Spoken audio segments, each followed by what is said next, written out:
রাষ্ট্র সংস্কারের সবচেয়ে সুন্দর পথ গণতান্ত্রিক নির্বাচন। গণ্ডগোলের সম্ভাবনা থাকলেও আগামী নির্বাচন হবে একটি মডেল নির্বাচন, এমন মন্তব্য রাজনীতিকদের।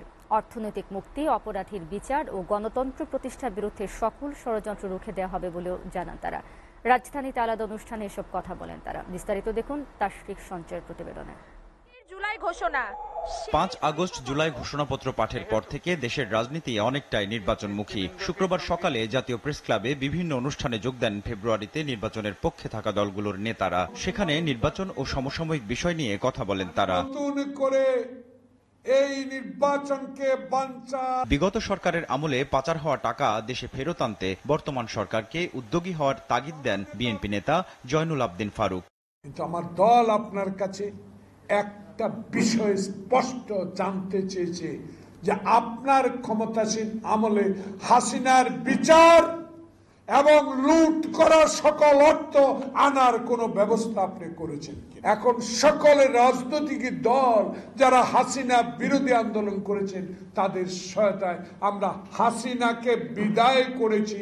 হাসিনার প্রেতাত্মা, হাসিনার সহযোগীরা, হাসিনার পুলিশ, হাসিনার সচিব এখনো বসে আছে আগামী নির্বাচনকে বানচাল করার। বিএনপির আরেক নেতা অবসরপ্রাপ্ত মেজর হাফিজ উদ্দিন আহমেদ বলেন, আগামী নির্বাচন বিদ্যমান পদ্ধতিতে আয়োজন করা উচিত। মানুষ পিআর কিংবা ইভিএম পদ্ধতির সঙ্গে পরিচিত নয়। এ নিয়ে জামায়াত ইসলামকেও কটাক্ষ করেন তিনি। এই যে বর্তমান নির্বাচন কমিশনের প্রতি আমাদের আস্থা রয়েছে, নিরপেক্ষ ব্যক্তিরা সেখানে রয়েছেন।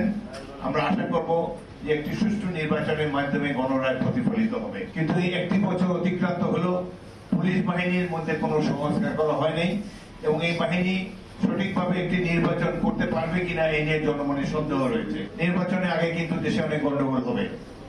প্রফেসর ইউনূস নিশ্চয়ই চেষ্টা করেছেন আন্তরিকভাবে, কিন্তু উপদেষ্টা পরিষদের কিছু কিছু সদস্য তারা 2-4 দিন পরেই গদিটা যে নরম, এখানে আর ছাড়তে চান না, এই ধরনের মনোভাবের তারা শিকার হয়েছেন।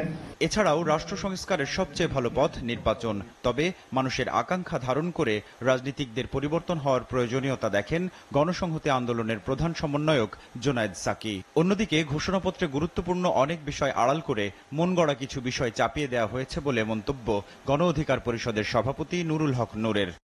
কারণ নির্বাচন হচ্ছে এই মুহূর্তে জনগণের অংশগ্রহণের মধ্য দিয়ে আমাদের পুরো সংস্কার সম্পন্ন করার শান্তিপূর্ণ পথ, গণতান্ত্রিক পথ।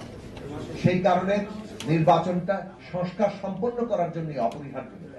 বিশেষ করে অন্যান্য সরকারের যে এই সরকারের প্রতি আমাদের যে একটা প্রত্যাশা ছিল, সেখানে আমরাও মনে করি যে আমরা বড় রকমের একটা ধাক্কা খেয়েছি এবং এই রাজনীতি কার্যত 24-এর গণ অভ্যুত্থানের মধ্যে দিয়ে বলা চলে মানুষের মন থেকে এই রাজনীতির চিন্তাধারাও বিলুপ্ত হয়ে যাচ্ছে। সুতরাং এই পরিবর্তনের সাথে যদি আমরা নিজেদেরকে খাপ খাওয়াতে না পারি, যে আমরা পরিবর্তন চাই, একই সাথে নিজেদেরও কিন্তু পরিবর্তনটা দরকার। আগামী নির্বাচন স্বাধীনতা পরবর্তী বাংলাদেশে একটি আদর্শ জাতীয় নির্বাচন হতে যাচ্ছে বলে প্রত্যাশা এই রাজনীতিকদের। বাংলাদেশের ইতিহাস সম্পর্কে তাশফিক সঞ্চয়, SATV, ঢাকা।